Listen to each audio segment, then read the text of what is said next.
Olá, amados irmãos, bom tê-los de volta. Aqui nós continuamos o livro de Isaías. Hoje não teremos uma aula no modelo que temos tido sempre. Estou gravando esse vídeo para que a gente possa meditar sobre um trecho do livro do profeta Isaías. Nós já iniciamos a aula do livro de Isaías, mas hoje especialmente eu estou em casa me recuperando um pouco da semana que tive. Há uns 20 dias eu venho tendo alguns sintomas de gripe e por cuidado, apesar dos testes de Covid ter dado negativo, eu não me senti bem e decidi que esse final de semana seria mais prudente, até para amanhã estar mais inteiro, ficar em casa descansando um pouco. Bom, dito isto, vamos sem demora, né? Alguém já disse isso e eu gosto de me apropriar de coisas que são sábias, né? A nossa lição de hoje. Eu quero convidá-los a uma breve oração. Santo Deus e Pai, obrigado por esse momento, Senhor. Obrigado por esse momento de aprendizado. Dá-nos, Pai, segundo a Tua vontade, Senhor. Porção do Teu Espírito, Senhor. Que Ele possa, Senhor, dirigir esse momento. Preparar nossas mentes e corações, Senhor. Que essa palavra nos transforme, Pai, que essa aula, esse meditar na Escritura Sagrada, Senhor, possa nos encorajar, Senhor, a sermos melhor, Senhor, a sermos Teus servos, Pai. No nome de Jesus, é assim que oro e te agradeço. Amém. Bem, meus amados, iniciamos o livro de Isaías e nos deparamos com uma mensagem belíssima desse livro. Ministério profético de Isaías começa de uma forma diferente, ao contrário de Jeremias e de outros profetas, como Ezequiel, por exemplo, que o seu chamado vem no início, né? Na abertura do livro. Esse livro abre diferente, esse livro abre com uma causa colocada contra o ser humano, contra o povo de Deus especificamente. Um tribunal estava montado. E a queixa era feita. Deus convoca terra e céus para testemunhar tudo aquilo, né? E ele diz que o povo dele, a quem ele se apresenta como pai, aliás, de quem ele se apresenta como pai, perdão, e ele já apresenta ali uma queixa de que o povo não o reconhece, né?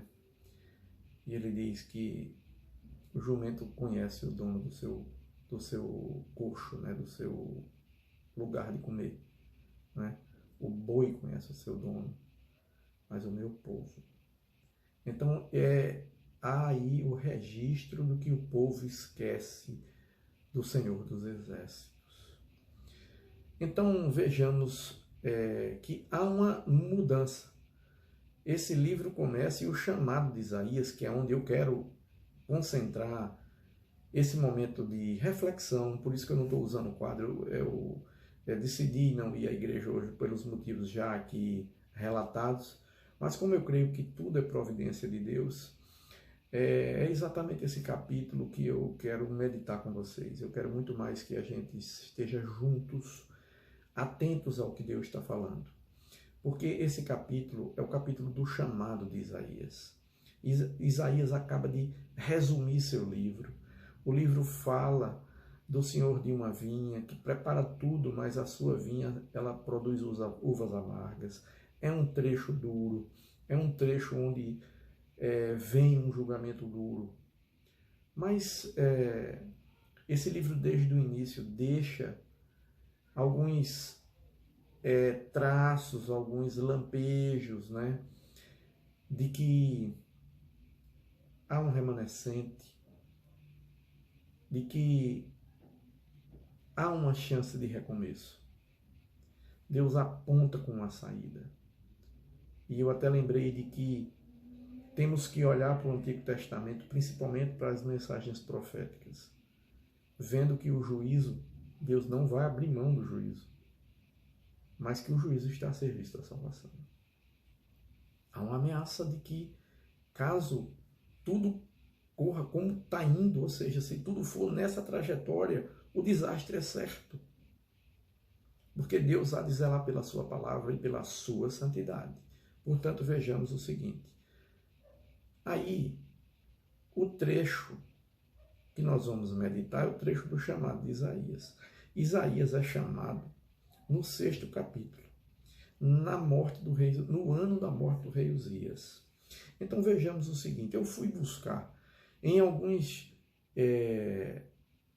comentaristas e estudiosos, teólogos de quem eu tenho muito, a quem eu admiro muito, e a gente vê o seguinte, que a razão está ali por causa da morte do rei Uzias. Essa morte traz uma mensagem, porque há um trono vazio. Né? Eu citei pastor Leonardo Teixeira, que gosta de falar do trono vazio. Né? Mas existe um comentarista, Rick Warren, que ele também fala, né, sobre o trono vazio. Mas o trono está vazio porque há uma crise de liderança. Temos que ver o seguinte, o rei que um dia foi um rei bom, em algum momento se perde, o orgulho enche seu coração. Se a gente atentar para o que está em Crônicas, porque o que está acontecendo com Israel está narrado nos livros de Crônica, principalmente, que é a história inteira de Israel. E a gente vai ver que no capítulo 26, a partir do verso 16, o rei se enche de si, se ensoberbece. E a soberba, a gente sabe qual é o resultado, é ruína. E esse rei decide entrar no templo, no santuário, e fazer aquilo que era ofício do sacerdote, queimar incenso. Porque ele era rei. Mas havia uma distinção muito clara no papel de cada um. E os sacerdotes entraram no templo nesse momento. E a Bíblia diz que eles resistiram ao rei, ou seja, eles enfrentaram ele corajosamente. A Bíblia relata esses homens como homens de muita firmeza, porque esses homens eles não eram firmes, eles não eram fortes, eles eram obedientes à lei do Senhor. Por isso que eles se opuseram a essa situação. Então, a Bíblia relata isso em Crônicas. Quando a gente chega em Isaías, esse rei está morto. Esse rei morre porque nesse evento que está descrito em Crônicas, o resultado é que ele, quando escuta os sacerdotes, ao invés de ouvir a repreensão, cair em si, ele enfrenta, ele confronta, e o seu coração já está ali rebelde. E o que acontece? A Bíblia diz em Crônicas que a testa dele aparece lepra. Ele fica leproso na hora e ele é retirado do templo. Né? Ele mesmo, a Bíblia diz que ele se apressa em sair, porque ele percebe disso. Né? A lepra, gente, mais do que uma doença, nesse contexto, significava impureza ritual. Era uma marca visível da impureza ritual. Então vejamos, voltemos para a gente não se alongar no outro trecho. É nesse contexto que está acontecendo a morte do rei. O rei já não era o mesmo. Então o trono vazio, ele está vazio nesse aspecto. Vazio de liderança, de uma liderança fiel, né? Porque, de fato, liderança nunca faltou para Israel. O que é que Isaías vê nesse momento, que tem um trono vazio, que um rei está morrendo? Isaías vê o Senhor sentado num trono glorificado. A visão é belíssima. Eu vou a esse trecho e diz assim: no ano da morte do rei Uzias, eu vi o Senhor assentado sobre um alto e sublime trono, e as abas de suas vestes enchiam o templo. Enchiam o quê? O templo. Isaías estava no templo, Isaías estava cultuando. E Isaías tem uma visão magnífica do Senhor Jesus, porque é Jesus que ele vê. A Deus ninguém viu. É a Jesus que ele vê. E aí, quando ele vê Jesus, vem essa situação, né? um trono vazio, crise de liderança. Porque é exatamente aí que Deus aparece, para dizer a Isaías que, embora o rei estivesse morto, o rei verdadeiro, o rei eterno, o rei imortal, é quem governava tudo. A prova disso é que, quando ele vê o Senhor, tudo se estremece. Todos os seres celestiais, porque eu vou voltar ao trecho, diz assim: serafins estavam por cima dele, cada um tinha 6 asas, com 2 cobria o rosto, com 2 cobria os pés, e com 2 voavam. E clamavam uns para os outros, dizendo: Santo, Santo, Santo é o Senhor dos exércitos. Toda a terra está cheia da sua glória. Então, olhe bem, toda a criação glorifica o Senhor. Apenas a humanidade não o glorificava naquele momento. Então, olhe bem, todos os seres celestes estão ali glorificando ao Senhor.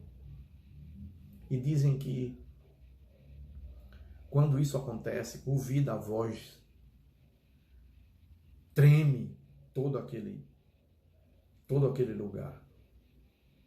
Né? Então, vejamos o seguinte: o Senhor é quem está ocupando o verdadeiro trono.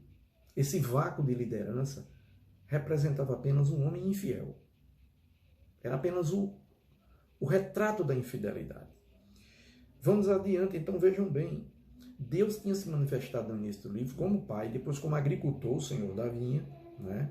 Agora se manifesta como o verdadeiro rei, assentado em um alto e sublime trono. Ele está entronizado, né?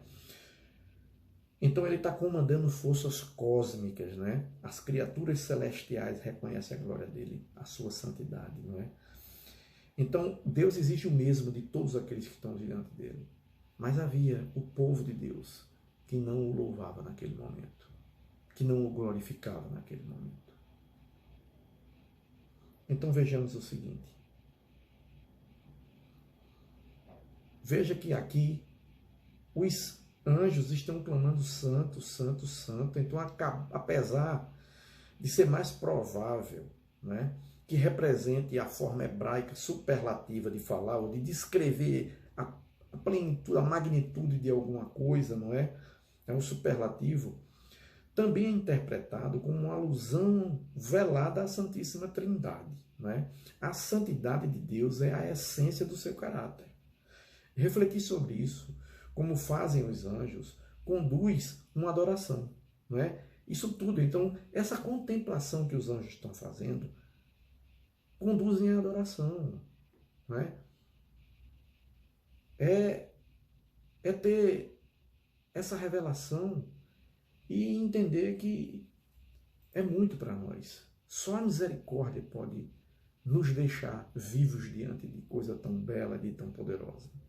Né? É isso que acontece com Isaías. Porque quando ele vê o Senhor, ele também vê o quanto ele é incapaz, enquanto ele é caído e pecador. E ele que, nesse momento, assim como os outros, ele diz: ai de mim. Ele tinha dito ai do povo, porque ali não era Isaías falando, mas Deus falando. Ele apenas estava sendo fiel à mensagem que Deus estava mandando. Não há arrogância em Isaías, há obediência em Isaías. Por isso que o profeta às vezes não agrada. Mas aqui não. Aqui, antes de chamar, de comissioná-lo, Deus o prepara. E para prepará-lo, Deus expõe diante dele quem ele mesmo era. Ele se vê, ele vê sua iniquidade. E ele diz: ai de mim, estou perdido. Eu sou um homem de lábios impuros e habito no meio de um povo de impuros lábios. E eu vi o Senhor dos Exércitos. Os meus olhos viram o Senhor dos Exércitos. Gente, a Bíblia inteira Deus está pedindo: ouçam-me e verão. A gente quer ver antes de ouvir. É ouvindo que os nossos olhos se abrirão que a nossa cegueira será curada. Isaías passa por isso. Então vejamos o seguinte: a santidade de Deus é a essência do caráter de Deus. Toda a criação, né, está ali glorificando ao Senhor. Há, no entanto, uma parte da criação que não o louva, que é o homem, né? É a humanidade ali, né? Principalmente o povo escolhido. Então, esse abalo, né? O limiar, né? As bases do limiar, né? Diz assim, estremecem e a casa se enche de fumaça, porque ali houve a presença e a intervenção do Senhor. E quando Deus age dessa forma, tudo se abala, porque nada mais é igual. Então Isaías se abala, não é? Então ele vê que o seu pecado, ele como pecador jamais podia sobreviver a esse momento, não é? Porque no Antigo Testamento quem fosse diante de Deus morreria, não é? Quem vai em pecado diante de Deus morre. Então vejamos o seguinte: ele diz: ai de mim, não é? Estou perdido. Mas os seus pecados são perdoados, porque uma vez que ele se reconhece dessa forma, é tudo que ele precisa. E aí diz assim: seus pecados foram perdoados por meio de um ato simbólico, né? A gente sabe que um dos querubins, um dos anjos ali, pega uma tenaz e toca na boca dele, não é? E diz a palavra o seguinte: então um dos serafins voou para mim, trazendo na mão uma brasa viva que tirara do altar, como uma tenaz. E com a brasa tocou a minha boca e disse: eis que ela tocou os teus lábios, e a tua iniquidade foi tirada, e o pecado, e perdoado o teu pecado. Então veja bem, Isaías foi escolhido, foi preparado. Então veja que a brasa que foi tirada foi de onde? Do altar. Aqui tem dizendo que templo, altar e brasa. Então Isaías estava adorando. Isaías estava no templo. A gente pode ver que pode ter sido exatamente uma brasa do altar que foi tirada.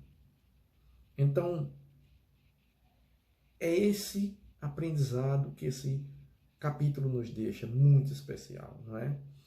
A brasa pode ter sido tirada do sacrifício de arrependimento ou de adoração que Isaías acabara de oferecer, não é? Isaías foi escolhido porque era um homem que adorava a Deus, tinha preocupação com seu povo e ouvia o que Deus queria falar, né? E ele decidiu ouvir o que Deus queria dizer. A prova é tanta que ele não só deu a mensagem, como a registrou. Muita gente hoje, estudando, entende que pode ter vários autores. Eu prefiro me unir à tradição, por saber que Deus é poderoso o suficiente para dar uma mensagem completa a Isaías, que ele pudesse levar ao seu povo, inclusive falando do que tinha por vir, inclusive depois de sua morte, porque Deus é poderoso para dar em detalhes essa mensagem, né? Porque Isaías vai registrar, nós vamos estudar esse livro um pouco mais devagar. Eu estou entrando nesse livro com um pouco mais de detalhe, diferente dos outros, para que a gente possa perceber a maravilhosa mensagem que é nesse livro. Vejamos o seguinte. Então, além dele se preocupar com o povo e ouvir a Deus, é aí, depois de ver o seu pecado perdoado, que ele diz: eis-me aqui, envia-me a mim. Né? Imagine o seguinte: Deus dá uma mensagem a Isaías. E essa mensagem, Isaías vai falar a Israel. Israel tinha rejeitado a Deus e Deus então rejeitou Israel.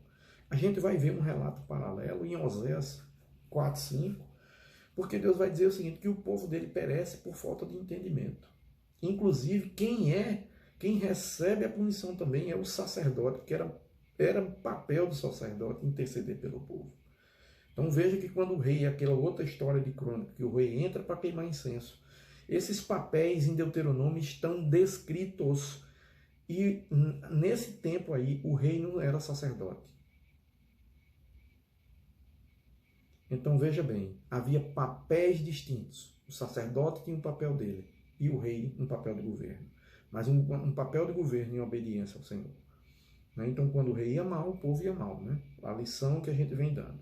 Então vejamos o seguinte. Por esse motivo, é que está descrito aqui que haveria um endurecimento do ouvido, esse povo não iria ouvir. Ele falaria, mas o povo não entenderia. É por isso que Jesus vai falar por parábolas. Porque para os crédulos era de fácil entendimento, mas para os incrédulos era difícil entender.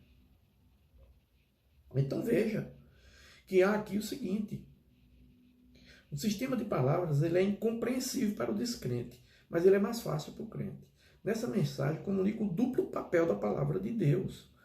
Ela exerce no mundo um papel de salvação ou de destruição, porque a palavra não volta vazia, ou ela salva, ou ela condena. Não tem meio termo. Há uma mensagenzinha romântica hoje. Deus é amor, mas também é juízo. Não esqueça. Eu prefiro estar nesse entendimento do que achar que tudo são flores e que o mundo do jeito que está não pagará um preço pela desobediência. Então vamos lá. Sigamos conforme a gente está tendo. Então, esse chamado, ele mostra para a gente o caminho da reconciliação. Olhando agora um outro comentarista, Russell Shedd, eu pude perceber o que ele traz para a gente. Segundo o Dr. Shedd, esse é o caminho da reconciliação. Por quê? Número 1, o reconhecimento dos pecados, né? Por causa da comunhão com Deus, né? Eu tenho vindo desde o Pentateuco que a gente vem estudando isso. O restauração da comunhão. Quando Deus escolhe Israel, quando Deus planta fé e obediência através de tudo que está fazendo, de Gênesis até Êxodo, que Deus começa a ensinar o povo e vem os livros de adoração e perseverança, não é? O livro que vem falar sobre restaurar a comunhão, não é? Então é isso que está acontecendo aqui. Isaías vê o Senhor, não é? O divino, o eterno, vê o homem caído. Esse encontro tem um resultado. E esse resultado é a regeneração do caído quando ele reconhece, quando ele humildemente vê que é incapaz, que falhou com esse Deus eterno e Deus de amor. Então vejamos o seguinte. Então o primeiro é isso, por causa da comunhão. E depois por causa da santidade de Deus. Isso se exprime na confissão. Tá? Porque para ir diante de Deus e continuarmos vivos, só se formos com esse coração confesso, não é? Reconhecendo os pecados, confessando e nos arrependendo. Quando isso ocorre, vem o segundo ponto. O pecado é purificado. Essa é uma providência que Deus, né? É Deus que providencia o perdão. Foi Deus que permitiu ali. Quando ele diz isso, o serafim pega a brasa e toca a boca dele e purifica a iniquidade dele. Então vem bem, providência de Deus aplicada a nós. Não é isso? Então esse, para Russell Shedd, é o caminho da reconciliação. Amém? E é isso aí. Se a gente for ver também a Sociedade Bíblica do Brasil, tem um livro fantástico, eu tenho falado dele, e ele diz assim: a incrível visão da santidade de Deus influenciou o ministério do profeta Isaías. Isaías, ao longo de sua vida, seria sustentado pela noção de que tinha visto Deus com seus próprios olhos, tinha experimentado o seu perdão e tinha sido chamado para o seu ministério, diretamente pelo Senhor. Que visão gloriosa. Queridos, esse é o momento que eu reservei para que a gente pudesse refletir sobre essa palavra, sobre esse capítulo muito especial de Isaías. Porque ele praticamente aqui resume o livro até aqui, é chamado e é conduzido ao ministério. E daqui por diante, nós vamos ver com um pouco mais de detalhe o que esse livro nos traz. Amém? Eu quero desejar a todos vocês um culto abençoado, uma comunhão restaurada, mediante a confissão e o arrependimento e o perdão do Senhor sobre a sua vida. Hoje eu quero saudá-los com a graça e a paz do Senhor. Até a próxima aula. Tchau.